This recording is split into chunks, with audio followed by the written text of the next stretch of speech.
नमस्कार शेतकरी मित्रांनो, आता आपण जी माहिती घेऊन आलो ती म्हणजे सुधारित पीक विमा योजनेअंतर्गत जर आपण बघितलं तर आता सुधारित पीक विमा योजना आलेली आहे. पूर्वीची पीक विमा होती याच्यामध्ये थोड्या सुधारणा करून आता नवीन पीक विमा ह्या योजनाही आलेल्या आहे आणि त्यामध्ये पीक विमामध्ये शेतकऱ्यांना आता कशा पद्धतीने अर्ज प्रक्रिया आणि काय ही नवीन सुधारित पीक विमा योजना आहे हे आपण समजून घेणार आहोत. शेतकरी बांधवांनो, तुमच्यासाठी सुद्धा जर तुम्ही पीक विमा भरत असाल आणि तुम्ही सुद्धा पीक विमा भरण्याच्या विचारात असेल तर तुमच्यासाठी सुद्धा ही महत्त्वाची बातमी आज आपण घेऊन आलेलो. तर शेतकरी बांधवांनो, चला आता आपण व्हिडिओला सुरुवात करूया. जर आपण बघितलं तर एल निनोमुळे यंदा कमी पावसाचे सावट असल्याने पीक विमा योजनेतील वगळले सर्व ट्रिगर लागू करण्याची मागणी होत असताना सरकारने शेवटी यंदाच्या जर आपण बघितलं तर खरीप आणि रब्बी हंगामात गेल्या वर्षीप्रमाणे केवळ उत्पादकतेच्याच आधारित म्हणजेच हंगामात एकदाच पीक विमा भरपाई देणार ती योजना राबवण्याचा निर्णय घेतला आहे. जर आपण बघितलं तर एकदाच पीक विमा देण्याचा जो निर्णय आहे तो घेतला आहे. तसेच पीक विमा योजनेत सहभागी होण्यासाठी तुम्हाला फार्मर आय डी जो असतो तो बंधनकारक करण्यात आला आहे. शेतकऱ्यांना विमा अर्ज दाखल करण्यासाठी 31 जुलैपर्यंतची मुदतसुद्धा देण्यात आलेली आहे. तर आपण बघितलं तर राज्य सरकारने खरीप हंगाम 2026 आणि रब्बी हंगाम 2026-27 मध्ये सुधारित पीक विमा योजना राबवण्यास मान्यता दिली असून त्या शासन निर्णयसुद्धा काढण्यात आलेला आहे. पीक विमा योजनेत सहभागी होण्यासाठी खरीप पिकासाठी शेतकऱ्यांना 2% आणि रब्बी पिकासाठी 1.5% तसेच नगदी पिकासाठी 5% विमा हप्ता भरावा लागणार असल्याची माहिती समोर येत आहे.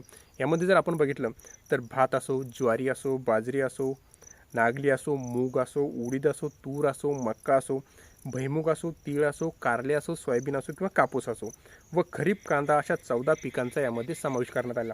पुन्हा एकदा समजून घ्या, तुम्हाला जर पीक विमा भरायचा असेल तर या 14 पिकांचा त्यामध्ये समावेश करण्यात आलेला आहे. त्यामध्ये पहिला आहे भात, ज्वारी, बाजरी, नागली, मूग.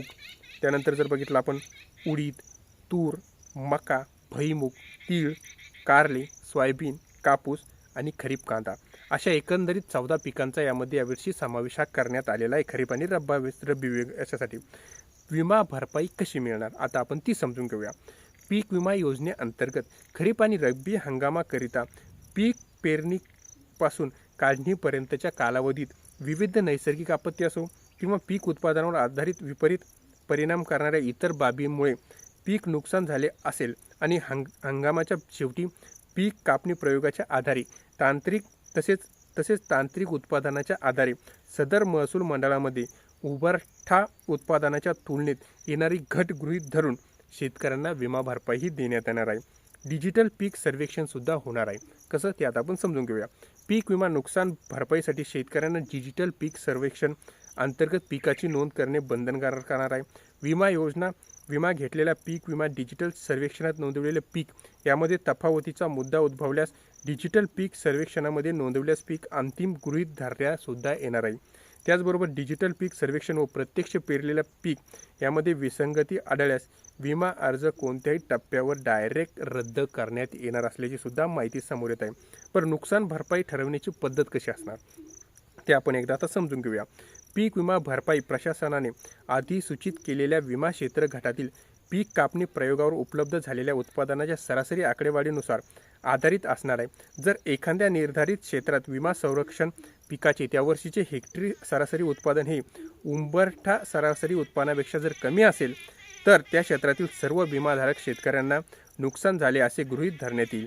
एक विमा घटकातील जर आपण बघितलं तर हंगामातील मागील 7 वर्षातील सर्वोत्तम अशा 5 वर्षाचे सरासरी उत्पन्नाच्या जोखीमस्तर या योजनेअंतर्गत सर्व पिकासाठी खरीप हंगाम 2026 ते रब्बी हंगाम 2026-27 या वर्षाकरता 70% असा जोखीमस्तर निश्चित करण्यात आलेला आहे.